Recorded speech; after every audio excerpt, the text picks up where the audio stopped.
Salutations, respected viewers. I'm George from Ireland, and here I am in my native country once again. So I'm at the St Finbar Cemetery in Cork, and this is the Republican plot. You see that huge cross here, so it's got pride of place. We're right beside the gate of the cemetery. You can't miss it when you come in. Now, I remember years ago when I was little asking a relative, I shan't say whom, what's all this about? And she said, oh, they died for Ireland, so just didn't want to go into it. Not that she found it an awkward subject, but was indifferent. And I suppose many people walk past it, drive past it every day, and don't give a moment's thought to the guys who are interred here. Anyway, you can see these three big, I think they're called tumulus mounds at the beginning. Did we used to build those in ancient times? Over the grave of a very prominent person, as though they were gigantic metaphorically, or perhaps even literally. And so these chaps have got particularly eminent graves. Why is that? Because they were, well, two of them anyway, who were significant figures in the history of war. So there's Donnacha de Barra. Now, he might have been known by the Anglophone version of his name, I'm not sure. And he died in 1923 during the Civil War. The Civil War is 22nd of June 1922 until April 1923, so it's 10 months just about to the dump armed orders. So it was nationalists versus Republicans. The major portion of Ireland, 26 counties, we had left the United Kingdom, and the Irish Free State had been set up. But 6 counties were to remain within the United Kingdom. We were going to be the Irish Free State, not the Republic. And to get into Dáil Éireann, that was our parliament, you had to swear an oath of loyalty to George V, recognise him as King of Ireland. Not the United Kingdom of Great Britain, Northern Ireland, but of Ireland. So it's the whole of Ireland. We're concerned about the 26 counties, and obviously 3 British military bases in the south of Ireland, things like that. But this was unacceptable to a Republican faction. So Sinn Féin was a political party which had led us out of the UK, and it split into pro and anti-treaty factions. The anti-treaty faction was slightly smaller. Anyway, there was a general election, and about 75% of the public in the south voted for the treaty. But nevertheless, the IRA wouldn't accept that. I mean, some guys who worked in the IRA joined the Free State Army, recognised the Irish Free State, others did not. But anyway, a civil war broke out. I shan't give you a blow-by-blow account. But anyway, April 1923, clearly the game was up. Eamon de Valera, one of the leading figures on the anti-treaty side, he gave the dump arm orders, saying the Republic can no longer be successful defended by your arms. And that was the end of the Civil War, though the fighting spluttered on, even into the next year slightly. But some IRA men were on hunger strike, and I'm pretty sure he was one of them, which is why he died in November 1923 in the Curragh, which is a big military base to the west of Dublin. It's County Kildare, place of the running horse, of horse races there too.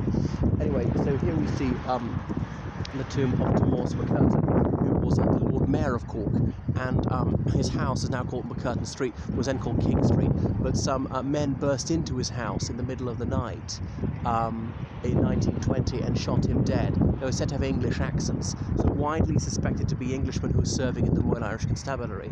Now, the RIC had been severely depleted in 1919, 1920, partly natural wastage, retirement, people dying of natural causes, very few people coming forward, wherever people being killed by the IRA, invalidated out, some people resigning because they're frightened of being killed, or indeed they felt some sympathy with the IRA and or distaste for their counterinsurgent role.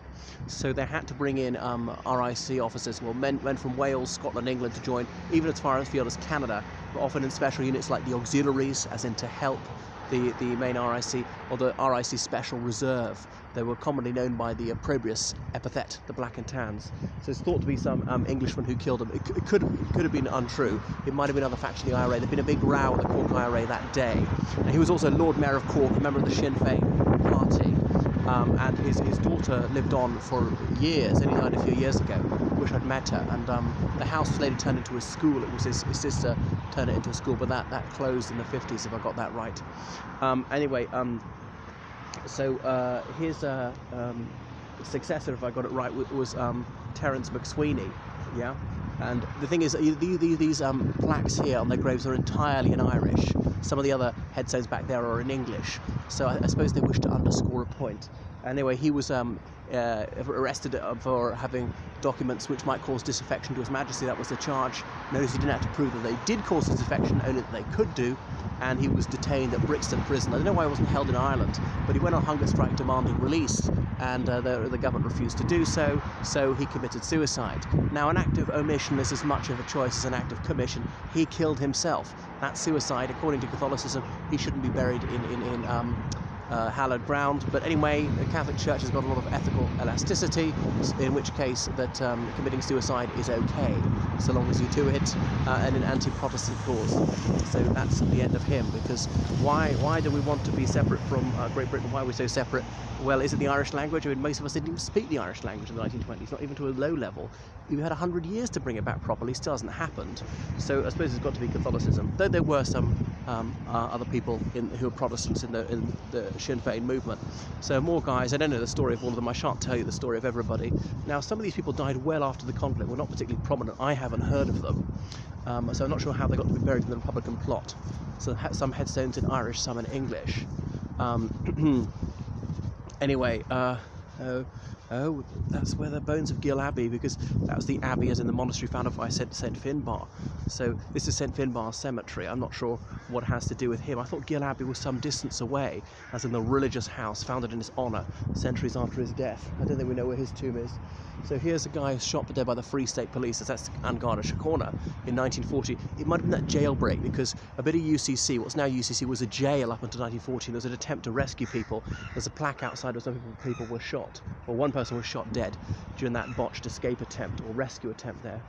And more people here. Now, some of these guys are killed in 1924. Well, as I say, I knew the conflict spluttered on, but I didn't think that many around here. Are there people who'd been fought in the Civil War, ended in 1923, happened to die of natural causes in 24, but were still allowed to be buried here? Maybe. And so here's the big cross, okay, and various memorials. Fianna Fáil, as in Soldiers of Destiny, not referring to the political party, but just referring to the IRA in general. But this is all quite mainstream.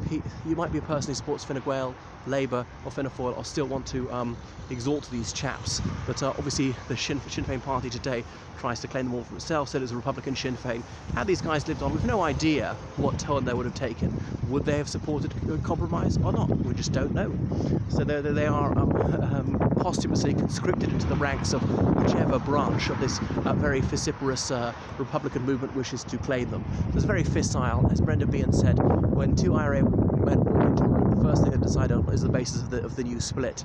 So I remember about 20 years ago asking a gardener if I could step in here, and he said, well, so long as you're not here to cause trouble. Quite how I could trouble men who'd been dead for 80 years, I'm unsure, but he might have thought I was going to vandalise the thing or something like that. You know, Republicans sometimes post on my YouTube page photos of them pretending to defecate on the graves of whoever it is, British soldiers, I suppose. It doesn't bother me one bit.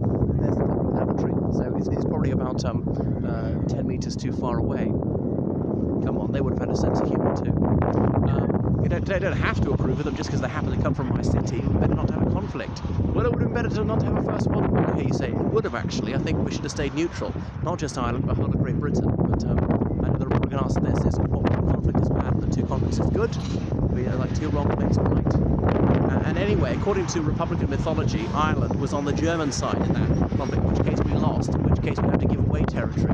We'd already had it all given away, Republicans would say. So how can we give even more away? I want to go to the Versailles negotiations. Sean T. Kelly tried to go to represent Ireland and was given short shrift, told to go away. So he wasn't represented as part of the United Kingdom, fool.